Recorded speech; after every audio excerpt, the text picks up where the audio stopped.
ഹരി ഓം. ദേവി മഹാത്മ്യത്തെക്കുറിച്ചൊരു ചെറിയ വിവരണം. നമ്മൾ ഈ ഗ്രന്ഥം വായിക്കാൻ തുടങ്ങിയിട്ട് കുറച്ച് നാളായല്ലോ. അപ്പം നമുക്കതിന് എന്താണ് വായിക്കുന്നത്, എന്തിനാണ് ഇത്, എങ്ങനെയുള്ളൊരു ഇത് തോന്നാമല്ലോ, പ്രാധാന്യം. നമ്മൾ ബാക്കിയുള്ള ഗ്രന്ഥങ്ങളൊക്കെ പഠിക്കുമ്പോൾ അതിൻ്റെ മാഹാത്മ്യം വേറൊരു ഗ്രന്ഥത്തിൽ പറഞ്ഞിരിക്കുന്നതായിട്ടുണ്ട്. അതുപോലെ തന്നെ ഇതങ്ങനെ പറയുന്നതായിട്ട് കേട്ടിട്ടില്ല. അപ്പം നമുക്ക് കിട്ടിയ അറിവുകൾ വെച്ച് ഞാൻ ഒന്ന് ചെറുതായിട്ടൊരു വിവരണം, അതിനെക്കുറിച്ച് ദേവി മഹാത്മ്യത്തെക്കുറിച്ചൊരു വിവരണം. ഒന്നാമത്തേത്, ഇത് ആരെ എപ്പോൾ പറഞ്ഞു കൊടുത്തു എന്നുള്ളതാണ്. ഈ മാർക്കണ്ഡേയ മുനിയെക്കുറിച്ച് കേൾക്കാത്തവരുണ്ടാവില്ലല്ലേ. എല്ലാ പുരാണങ്ങൾക്കും മാർക്കണ്ഡേയനെ വന്ദിച്ച ശേഷമേ നിർത്താവൂ എന്നൊരു മാർക്കണ്ഡേയ വന്ദനം ഒരു പ്രധാനപ്പെട്ട കാര്യമായിട്ട് പറയുന്നുണ്ട്. ആ മാർക്കണ്ഡേയ മഹർഷി ക്രൗഷ്ടുകി എന്ന ആ പേരൊക്കെ പ്രത്യേകതയുള്ളതാണ് കേട്ടോ. ക്രൗഷ്ടുകി എന്നാണ് ആ ശിഷ്യൻ്റെ പേര്. ആ ശിഷ്യന് ഉപദേശിച്ച് കൊടുക്കുന്നതായിട്ടാണ് ദേവി മഹാത്മ്യ സ്തോത്രം തന്നെ മുഴുവനായിട്ട്. അതങ്ങനെ ആ മാർക്കണ്ഡേയ മുനിയാൽ ക്രൗഷ്ടുകി എന്ന ശിഷ്യന് പറഞ്ഞു കൊടുക്കപ്പെട്ട ഒരു ദേവി സ്തുതിയാണ് ദേവി മഹാത്മ്യം. സൗന്ദര്യലഹരി, ലളിതാ സഹസ്രനാമം, ദേവി മഹാത്മ്യം, ഈ 3 ഗ്രന്ഥങ്ങളാണ് ദേവി ഉപാസകർ സ്ഥിരമായിട്ട് വായിക്കുന്നതും ഉപാസിക്കുന്നതും. ദേവി ഉപാസകർ എന്ന് പറഞ്ഞാൽ അറിയാമല്ലോ, ദേവിയെ ഉപാസിക്കുന്നവർ നിത്യേന പാരായണം ചെയ്യേണ്ട ഗ്രന്ഥങ്ങളാണ് ഇതിന് എല്ലാം. അപ്പോൾ അത് കുറേശ്ശെ ഇപ്പം നമ്മൾ ദേവി ഉപാസകർ നമ്മുടെ കൂടെ ഒരുപാടുള്ളത് കൊണ്ടാണ് ഈ കാര്യം ഞാൻ പറയണമെന്ന് ഓർത്തത്. അപ്പോൾ സൗന്ദര്യലഹരി കുറച്ച് വായിക്കുക, സഹസ്രനാമം, ലളിതാ സഹസ്രനാമം അത് മുഴുവനായിട്ടും പാരായണം ചെയ്യുക. ദേവി മഹാത്മ്യം നമ്മളൊരു കണക്ക് വെച്ച്, അതങ്ങനെ നിയമമൊന്നും പ്രത്യേകിച്ചില്ല, പക്ഷേ 7 ദിവസം കൊണ്ട് 9 ദിവസം കൊണ്ട് പാരായണം ചെയ്ത് തീർക്കത്തക്ക രീതിയിൽ വായിക്കുകയാണ് ഉത്തമം. അതിനോരോ ക്രമങ്ങളുമുണ്ട്. അത് നമ്മൾ കഴിഞ്ഞ പ്രാവശ്യം വന്ന ആചാര്യൻ ഗംഗാധരൻ നായർ സാറിനോട് ഞാനത് ചോദിച്ച് വാങ്ങിച്ചത് നിങ്ങളിലേക്ക് ഞാൻ തന്നിരുന്നു. അത് ഒരു അദ്ദേഹത്തിൻ്റെ കൈപ്പടയിൽ തന്നെ എഴുതിയത് ഞാൻ പോസ്റ്റ് ചെയ്തിരുന്നു. അത് നിങ്ങൾ ഒന്നുകിൽ ഫോണിൽ സേവ് ചെയ്ത് വെക്കുക, അല്ലെങ്കിൽ നമുക്കൊരു ബുക്കുണ്ടല്ലോ, ടിപ്സ് ചെറിയ കാര്യങ്ങൾ ഞാൻ ഈ കുറിപ്പുകൾ പറയുന്നത് നിങ്ങൾ എഴുതി വെക്കുന്നത്, ആ പുസ്തകത്തിനകത്ത്, ആ ബുക്കിനകത്ത് എഴുതി വയ്ക്കുക ആ ക്രമം. കാരണം എൻ്റെ കയ്യിൽ നിന്ന് ഒരു പക്ഷേ നഷ്ടപ്പെട്ടു പോകാം, അതുകൊണ്ടാണ് അങ്ങനെ. അപ്പോൾ സുരഥൻ എന്ന രാജാവ്, ഒരു രാജാവ് ഭരിക്കുമ്പോൾ രാജാവിന് കുടുംബമുണ്ടല്ലോ, രാജ്ഞിയും മക്കളും ഒക്കെ ആയിട്ട്. അങ്ങനെയുള്ള ആ ബന്ധം, ആ കുടുംബ ബന്ധങ്ങളിൽ നിന്നൊക്കെ വിട്ട് മാറി, അത് നമ്മുടെ ആ പരമ്പരാഗതമായിട്ടുള്ള രീതിയിൽ വനങ്ങളിലോട്ട് പോകുന്നൊരു സമ്പ്രദായം അന്ന് കാലത്തുണ്ടായിരുന്നു. അപ്പോൾ അവിടെ വെച്ച് സുമേധസ് എന്ന മഹർഷിയെ കണ്ടുമുട്ടി ഈ സുരഥൻ എന്ന് പറഞ്ഞ രാജാവ്. പേരുകൾക്ക് വളരെ പ്രാധാന്യമുണ്ട്. അത് അശോകൻ സാറിൻ്റെ പ്രഭാഷണം കേട്ടാൽ നമുക്കത് നന്നായിട്ട് മനസ്സിലാകും. അങ്ങനെ സുമേധസ് എന്ന മഹർഷിയെ കണ്ടുമുട്ടുകയും അത് അവിടെ തന്നെ ഒരു വൈശ്യനും വന്നു. ഇതുപോലെ തന്നെ ഗൃഹ കാര്യങ്ങളിലൊക്കെ വളരെ വ്യാപൃതനായിട്ട് ഈ ഭോഗവസ്തുക്കളിലെല്ലാം ആനന്ദം കണ്ടെത്തിയൊക്കെ എല്ലാം കഴിഞ്ഞത് മടുത്ത് അതിനോട് വൈരാഗ്യം വന്ന് വേണ്ട എന്ന് തോന്നിയിരിക്കുന്ന ഒരു വൈശ്യനും അവിടെ എത്തിച്ചേർന്നു. അപ്പോൾ അവർക്ക് 3 പേർക്കോ ആയിട്ട്, അവർക്ക് 2 പേർക്കുമായിട്ട് സമാധി എന്നാണ് ആ വൈശ്യൻ്റെ പേര്. അതോ ഒരു പ്രധാനപ്പെട്ട സമാധി. അത് ആ സമാധിയെ കണ്ടുമുട്ടുന്നതും സമാധിയും ഈ സുമേധസ മഹർഷിയുമായിട്ട് കണക്ട് ചെയ്യപ്പെടുന്നുണ്ട്. സുരഥൻ എന്ന രാജാവും ഈ മഹർഷിയുടെ, അതായത് സുമേധസ് എന്ന മഹർഷിയുടെ അടുത്ത് വന്നു പെടുന്നു ഈ 2 പേരും. അതായത് ഒരു ക്ഷത്രിയനും ഒരു വൈശ്യനും ഒരു ബ്രാഹ്മണനും ഇടയ്ക്ക്. അതാണ് അതിൻ്റെ കഥ.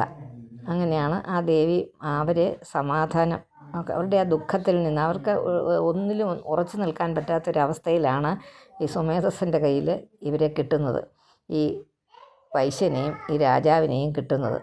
അപ്പോൾ അവർക്ക് സമാധാനം ഉണ്ടാക്കുവാൻ വേണ്ടിയിട്ട് സുമേധസ് ദേവി മഹാത്മ്യം, സുമേധസ് മഹർഷി ദേവി മഹാത്മ്യം ഇവർക്കായിട്ട് ഉപദേശിക്കുന്നു. അതാണ് ഒരു പ്രധാനമായ ഇതിൻ്റെ ഒരു ബാക്ക്ഗ്രൗണ്ട് എന്ന് പറയുന്നത്. നമ്മുടെ ഈ സാധാരണ നമ്മളുടെ വ്യാവഹാരിക ജീവിതം, അതായത് ഭൗതിക ജീവിതത്തിൻ്റെ ആ നീർച്ചോള എന്ന് പറയാം നമുക്കതിനെ. ഇങ്ങനെയാണ് ആചാര്യന്മാരൊക്കെ പറയുന്നൊരു ഭാഷ. നീർച്ചുളയിൽ ചുട്ട് വെന്തിരിക്കുന്നതായിട്ടുള്ള പല പല ദുഃഖങ്ങളല്ലേ നമ്മളെ അലട്ടിക്കൊണ്ടിരിക്കുന്നത് ഈ ഭൗതികമായ ജീവിതത്തിൽ. ചിലതൊക്കെ കാണുമ്പോൾ നല്ല സുഖമാണെന്ന് തോന്നുമെങ്കിലും അത്ര സുഖമൊന്നും അല്ല. അപ്പോൾ പല കാര്യങ്ങൾക്കും സുഖം ഉണ്ടാകുന്നുണ്ടെങ്കിൽ അതിൻ്റെ പുറകിൽ ഒരുപാട് ദുഃഖകഥകൾ ആൾക്കാർക്ക് പറയാൻ കാണും. അതുകൊണ്ട് അവസാനമാകുമ്പോൾ എല്ലാം നേടിയെന്നൊക്കെ പറഞ്ഞ് അഹങ്കരിച്ചിരിക്കുന്ന എല്ലാവരും തന്നെ തനിക്കൊന്നും ചെയ്യാൻ ഇനിയില്ല എന്നുള്ളൊരവസ്ഥ വരും. നമ്മളുടെ യൗവനകാലത്ത് നമുക്ക് വളരെയധികം തിരക്കിലാണ് നമ്മൾ പല കാര്യങ്ങൾക്കും വേണ്ടിയിട്ട് നമ്മൾ നെട്ടോട്ടോടും നമ്മുടെ മക്കളെ വളർത്തുന്നതിന് ഇതെല്ലാം കഴിഞ്ഞ് നമുക്ക് വലിയ വലിയ പദവിയിലിരിക്കുന്ന ആളുകൾ ജോലി കാര്യങ്ങളിലാണെങ്കിലും അല്ലാത്ത കാര്യങ്ങളിലാണെങ്കിലും ഒരു സമയം കഴിഞ്ഞ് ഒരു റിട്ടയർമെൻറ്റ് എന്ന് പറഞ്ഞൊരു സമയം വരും. അപ്പം നമ്മളൊന്ന് സ്വസ്ഥമായിരിക്കുക എന്ന് വരുമ്പോഴാണ് നമ്മൾ ഓർക്കുന്നത് എന്താ ഇനിയും ചെയ്യാനുള്ളത്, ഒന്നും ചെയ്യാനില്ല എന്നുള്ളൊരവസ്ഥ. അതൊരു വലിയ, നമ്മൾ വിചാരിക്കുന്നില്ല അത്ര ചെറിയതല്ല. സ്ത്രീകളെ സംബന്ധിച്ച് അതുണ്ടാകുന്നത് വളരെ കുറവാണ്. എന്താണെന്ന് വെച്ചാൽ നമ്മളത് ചെയ്തുകൊണ്ടേ ഇരിക്കുക. നേരത്തെ തൊട്ടേ നമ്മൾ എൻഗേജ്ഡ് ആയിരുന്നു. അത് തന്നെ അത് അവസാനവും നമ്മൾ അത് തന്നെ ചെയ്യുന്നു. അടുക്കളയിൽ കയറുന്നു, ജോലി ചെയ്യുന്നു, കുട്ടികളെ വിടുന്നു എന്നുള്ള ആ ഒരു കാര്യം ചിലപ്പോൾ ഒഴിവായി കിട്ടും. അപ്പോൾ നമുക്ക് വേറെ എന്തെങ്കിലും വസ്തുക്കൾ ഭൗതികമായ രീതികളിൽ പ്രവർത്തിക്കേണ്ടി വരുന്നത് കൊണ്ട് സ്ത്രീകൾക്കത് ഒരു വലിയ പ്രശ്നമാകുന്നില്ല.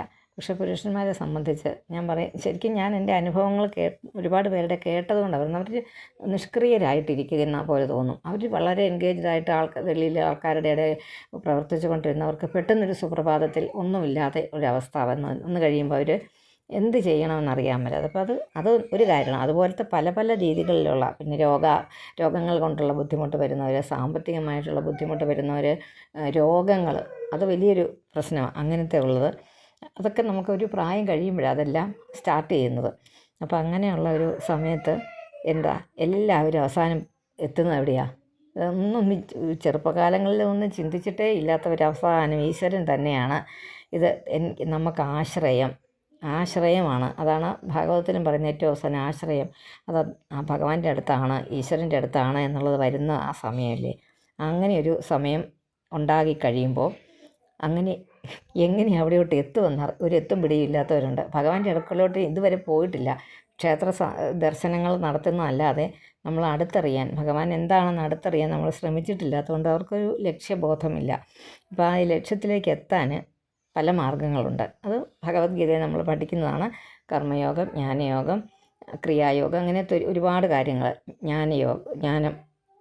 ജ്ഞാനം കൊണ്ട്, അറിവ് കൊണ്ട്. അങ്ങനെ ഈ ജ്ഞാനം എന്ന് പറയുന്നത് പെട്ടെന്നൊരു സുപ്രഭാതത്തിൽ ഉണ്ടാകില്ല. അത് കുറേ നാൾ കൊണ്ടേ ഉണ്ടാകില്ല. കർമ്മം പിന്നെ നമുക്ക് വേണമെങ്കിൽ ചെയ്യാം. നമ്മൾ ചെയ്യുന്നതല്ല ഈശ്വരാർപ്പണമായിട്ട് ചെയ്യുക എന്നാണ് ഗീതയിൽ പറയുന്നത്. അങ്ങനെ പല പല കാര്യങ്ങൾ ഇതിനകത്തുണ്ട്. പക്ഷേ ഏറ്റവും പല മാർഗങ്ങളുള്ളതിൽ ഏറ്റവും സുലഭവുമാണ്, ഏറ്റവും ലളിതവുമാണ്, ഏറ്റവും സുഖം തരുന്നതുമാണ് നാമജപം. അതാണ് ഏറ്റവും ഉത്കൃഷ്ടമായിട്ട് എല്ലാ ആചാര്യന്മാരും പറഞ്ഞു വയ്ക്കുന്നത്, നാമജപം. അത് നമ്മുടെ ഉള്ളിലുള്ള കലുഷിതമായ ആ മാലിന്യങ്ങളെ, ആ മലിനമായ ആ പൊടികളെല്ലാം തുടച്ച് ദർപ്പണം, കണ്ണാടിയിലുള്ള അങ്ങനെ രാമായണത്തിൽ പറയുന്നുണ്ടല്ലോ, ദർപ്പണത്തിൽ പറ്റിയിരിക്കുന്ന ആ പൊടിയെല്ലാം തൂത്ത് കഴിയുമ്പോൾ തെളിഞ്ഞിരിക്കും. അങ്ങനെ ആ ഒരു ഇതിന് വേണ്ടിയിട്ട് നാമജപം വളരെ അത്യാവശ്യമാണെന്ന് പറഞ്ഞിട്ടുണ്ട്. അതിനകത്ത് വേദങ്ങൾ മുതൽ സൂക്തങ്ങൾ, മന്ത്രങ്ങൾ, സ്തുതികൾ, അതുപോലെ കൊച്ചു കൊച്ചു സ്തോത്രങ്ങൾ, കൊച്ചു കൊച്ചു ഗീതങ്ങൾ, ഭജനുകൾ, വെറും നാമങ്ങൾ അല്ലേ, നാരായണായ എന്നുള്ള നാമമോ ഏതെങ്കിലും, അങ്ങനെ ഒരുപാട് ഒരു വിശാലമായ ഒരു ശേഖരം തന്നെ ഹിന്ദു മതത്തിന് അവകാശപ്പെടാനുണ്ട്. അപ്പോൾ നിത്യപാരായണത്തിന് എന്ന് പറയുന്നത് കുറേ കാര്യങ്ങളുണ്ടല്ലേ. അപ്പം നമ്മൾ 3 തരം ഭക്തരാണ് ഉള്ളത്. 3 തരം ഭക്തർ എന്ന് പറഞ്ഞാൽ ഞാൻ ആ കാറ്റഗറി തിരിച്ചിരിക്കുന്നത് വേറെ രീതിയിലല്ല. ശൈവര്, വൈഷ്ണവര്, ശാക്തേയർ, ആ 3 രീതിയിലാണ് കേട്ടോ. അല്ലാതെ നമ്മൾ അധമ ഭക്തൻ അങ്ങനെയൊരു ഭക്തി വിഭാഗം പറയുന്നുണ്ട്, അതല്ല. ആ കാര്യമല്ല.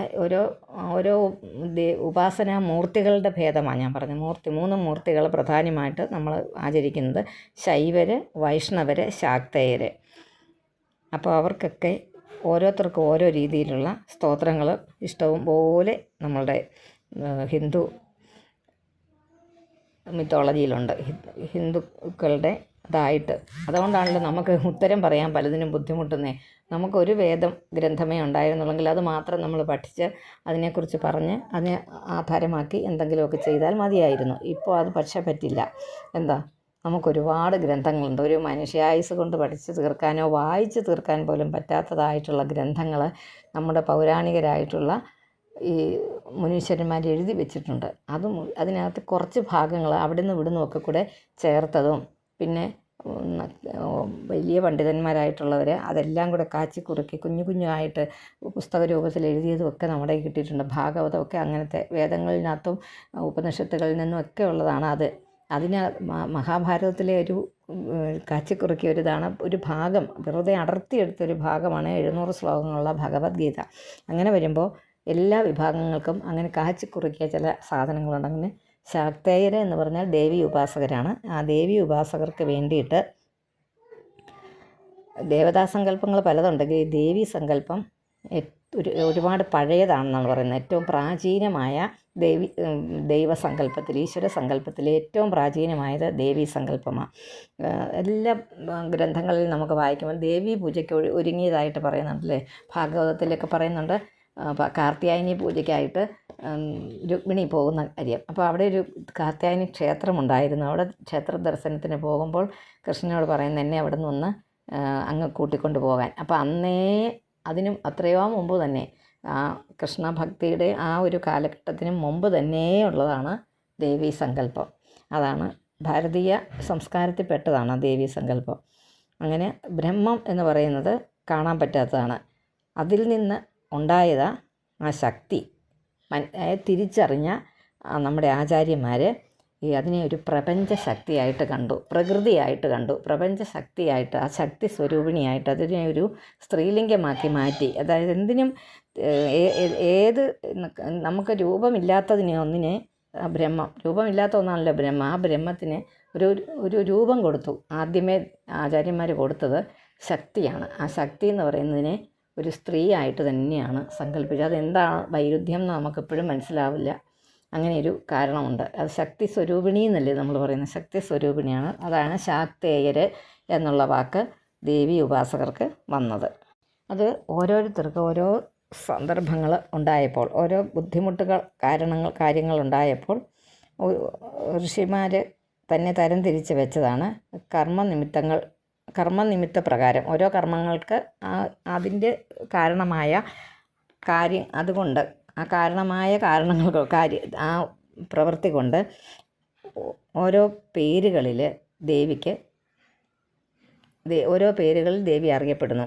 അത് നമ്മൾ സാധാരണ പറഞ്ഞാൽ അത്ര വിശദമായിട്ട് പറയാനുള്ള ഒരു നോട്ട് ഒന്നും എനിക്ക് കിട്ടിയിട്ടില്ല. എന്നുവെച്ചാൽ നമുക്കൊന്ന് ഫോളോ ചെയ്യാനൊരു ഗ്രന്ഥമൊന്നും നമുക്ക് കിട്ടിയിട്ടില്ല അങ്ങനെ. എന്നാലും നമുക്ക് അറിവ് പോലെ ദേവിയുടെ നമ്മൾ സാധാരണക്കാരായിട്ടുള്ള നമ്മൾ ഉപാസിക്കുന്ന ദേവി ചൈതന്യം പല വിധത്തിലുണ്ടെന്ന് പറഞ്ഞതിൽ നിന്ന് കുറച്ചൊക്കെ നമുക്ക് ഇങ്ങനെ പറഞ്ഞു പോകാവുന്നേ ഉള്ളൂ. പലരും പല രീതിയിൽ വിളിക്കാറുണ്ടല്ലോ. പിന്നെ ഉത്തരേന്ത്യയിലൊക്കെ അതുപോലെ ബാംഗ്ലൂർ ആ സ്ഥലത്തൊക്കെ കൂടുതൽ ദേവി ഉപാസകർ ഒരുപാടുണ്ട്. അതിനകത്ത് കൂടുതൽ പറയുന്നത് ദുർഗ അല്ലേ, അമ്മേ നാരായണ എന്നുള്ളതിനകത്ത് ഭദ്ര, ദുർഗ, വിദ്യ, കാളി, സരസ്വതി, ചണ്ഡിക, അംബിക, പാർവതി, അങ്ങനെ അതുപോലെ ഭുവനേശ്വരി. ഒരുപാട് ക്ഷേത്രങ്ങളിൽ ഭുവനേശ്വരി നടയുണ്ട്. ആ ഭൂമിയെ ഒരു ദേവിയായിട്ട് കാണുന്ന ഗൗരി, അങ്ങനെ ഒരുപാട് പേരുകളിൽ ദേവിയെ അറിയുന്നു. അങ്ങനെയുള്ള ആ പേരുകൾ വിളിച്ച് ആ പേരുകളിലുള്ള ദേവസ്ഥാനങ്ങളിലെത്തി ദർശനം നടത്തി നമ്മളുടെ വിഷമതകളെ തരണം ചെയ്യാനായിട്ട് ശാക്തേയ ഭക്തർ ശ്രമിക്കാറുണ്ട്.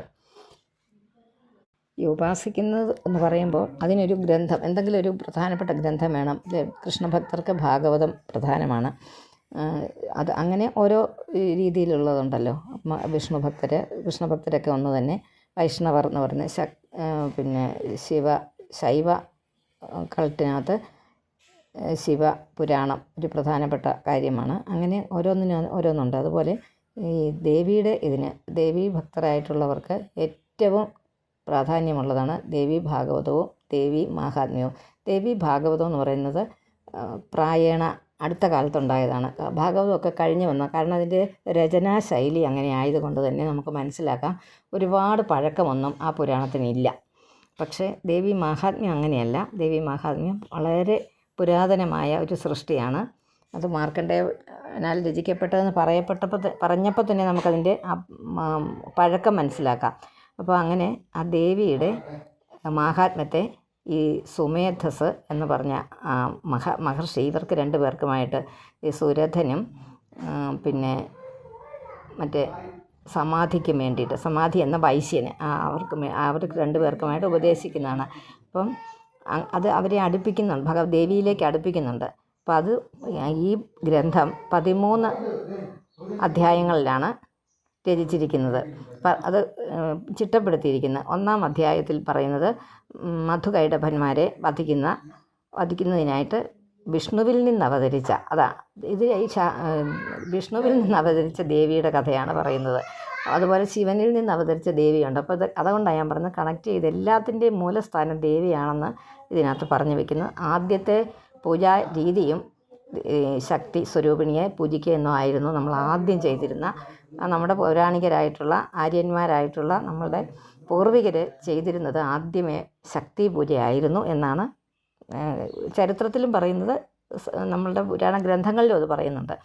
അപ്പോൾ മധുകൈടഭന്മാരെ നിഗ്രഹിക്കുന്നതിന് മഹാവിഷ്ണുവിൽ നിന്ന് അവതരിച്ച ദേവിയുടെ കഥ പറയുന്നു. 2ഉം 3ഉം അധ്യായങ്ങളിൽ മഹിഷാസുര നിഗ്രഹമാണ്. പിന്നെ അതുപോലെ 4-ാമത്തെ അധ്യായത്തിൽ ദേവന്മാരുടെ സ്തുതി, 6 അധ്യായങ്ങളിൽ, പിന്നെ വരുന്ന 6 അധ്യായങ്ങളിൽ ശുംഭനിശുംഭന്മാരെ വധിക്കുന്ന കഥയില്ലേ, അതാണ് യുദ്ധം. പിന്നെ ചണ്ഡാസുര, രക്തബീജൻ, അങ്ങനെ കുറേ ഉണ്ട്. പിന്നെ 11-ാം അധ്യായത്തിൽ ദേവിയെ സ്തുതിക്കുന്നു. പ്രസിദ്ധമായൊരു ദേവീസ്തുതിയാണത്. എല്ലാവരും നിത്യം പാരായണം, നിങ്ങളുമൊക്കെ പാരായണം ചെയ്യുന്നതായിരിക്കുമല്ലോ അത്. 11-ാം അധ്യായം 12, 13 ആ ദേവി മാഹാത്മ്യത്തെ ഒന്നുകൂടെ വർണ്ണിക്കുന്നു. 4ഉം 11ഉം അധ്യായങ്ങൾ, 4-ാമത്തെ അധ്യായവും, ചിലർ 5ആണ്, 4-ാമത്തെ 11-ാമത്തെ അധ്യായം എല്ലാ വീടുകളിലും, മിക്കവാറും ദേവി ഭക്തരായിട്ടുള്ള വീടുകളിൽ ദേവി ഉപാസകർ എന്ന് പറയും കേട്ടോ. അങ്ങനെ നമ്മൾ ഓരോ ദേവതകളെ ഉപാസിക്കുമല്ലോ, അങ്ങനെ ഉപാസിക്കുന്നിടത്ത് ഈ 11ഉം 4ഉം അല്ലെങ്കിൽ 5 ഇതിലേതെങ്കിലും 2 അധ്യായങ്ങൾ നിത്യേന പാരായണം ചെയ്യുന്നുണ്ട്, നവരാത്രി കാലത്ത് പ്രത്യേകിച്ച്. അതുപോലെ ഓരോ സംഖ്യ അനുസരിച്ച് അതിന് സംഖ്യകളെക്കുറിച്ചൊക്കെ കുറേ ഉണ്ട്. അതിനകത്ത് വായിക്കുമ്പോൾ നമുക്കറിയാം, കുറേ പുരാതന പുസ്തകമാണിത്. നമ്മൾ ഭാഗവതം വായിക്കുന്ന പോലെ ഓം നമോ ഭഗവതേ വാസുദേവായ എന്ന് പറയുന്ന പോലെ ദേവി ഇത് മന്ത്രമില്ലേ, ദേവി ഉവാച, അതും ഒരു ലൈനായിട്ട്, ഒരു ഗ്രന്ഥമായിട്ട് കണക്കാക്കുന്നുണ്ട്. അങ്ങനെയാണ് ഇത്രയും ശ്ലോകങ്ങൾ ഉണ്ട് എന്ന് പറയുന്നത്. 700 ശ്ലോകങ്ങളോളം ഉണ്ട്. ഭഗവത്ഗീതയുടെ ഒരു ചെറിയ അത്രയും തന്നെയുള്ളൊരു സമയമേ എടുക്കുകയുള്ളൂ ഒരു ദേവി മഹാത്മ്യം വായിച്ചു തീർക്കാൻ. ഉച്ചവരെ സമയം കൊണ്ട് നമുക്ക് വായിച്ചു തീർക്കാൻ പറ്റുന്നൊരു ഗ്രന്ഥമാണ്. പക്ഷേ അതിനകത്ത് അത്രയും ശ്ലോകങ്ങളില്ല സത്യത്തിൽ. പിന്നെ അർഗളം, കീലകം, കവചം ഇതൊക്കെ ചൊല്ലും. അത് നിയമപ്രകാരം നമ്മൾ ഞാനത് സാറ് എഴുതി തന്ന അത് ഞാൻ ഇട്ടിട്ടുണ്ടായിരുന്നല്ലോ, അതനുസരിച്ച് ചൊല്ലിയാൽ മതി. പിന്നെ അങ്ങനെ ഓരോ മന്ത്രങ്ങളുണ്ട്. അത് ചിലർ പറയും മന്ത്രങ്ങൾ ജപിക്കണ്ട, മന്ത്രങ്ങൾ ജപിക്കാം. ഇതിൽ തർക്കം വേണ്ട. നമ്മൾ പിന്നെ മന്ത്രം ജപിച്ച് ഇനി തെറ്റായി ഉച്ചരിച്ച് അത് പ്രശ്നം ഉണ്ടാകണ്ട, അങ്ങനെ ഭയമുള്ളവർ പറയണ്ട. അല്ലാത്തവർക്ക് അതും ആ പുസ്തകത്തിൽ കാണുന്ന പോലെ വായിക്കാൻ സാധിക്കുമെന്ന് ഉറപ്പുള്ളവർക്ക് അത് വായിക്കുന്നതിന് തെറ്റൊന്നുമില്ല. കാണാതെ ചൊല്ലുകയൊന്നും വേണ്ട. തിരുമേനിമാർ ചൊല്ലുന്ന പോലെ നമുക്ക് വായിച്ചാൽ മതി. അത് അങ്ങനെ ഇതെല്ലാം സാധാരണ സംസ്കൃത ഭാഷയിൽ എഴുതിയിരിക്കുന്ന പുസ്തകം. അതിൻ്റെ അർത്ഥത്തെക്കുറിച്ചൊന്നും അത്ര ആരും ചിന്തിച്ചിട്ടില്ല. അത് പക്ഷേ നമ്മൾ ഇച്ചിരി പഠിക്കണമെന്നുള്ളവർക്ക് അത് ഒന്നുകൂടെ വേറെ എന്തെങ്കിലും ഗ്രന്ഥങ്ങൾ, വിവർത്തനം അല്ലെങ്കിൽ അതിൻ്റെ അർത്ഥം പറഞ്ഞിരിക്കുന്ന ഗ്രന്ഥങ്ങളോ നമുക്ക് വേണമെങ്കിൽ ഡീറ്റെയിലായിട്ട് ഒരു സ്റ്റഡി നടത്തണമെന്ന് ആഗ്രഹമുള്ളവർക്ക് വേണ്ടിയിട്ട് വേണമെങ്കിൽ പിന്നീട് നമുക്കത് ചെയ്യാം. അപ്പോൾ നമ്മൾ ഭാഗവതത്തിൽ വളരെ സ്പീഡിൽ മുമ്പോട്ട് പോയിക്കൊണ്ടിരിക്കുകയല്ലേ, അതുകൊണ്ട് അതങ്ങനെ പോട്ടെ. അങ്ങനെ ഹരി ഓം.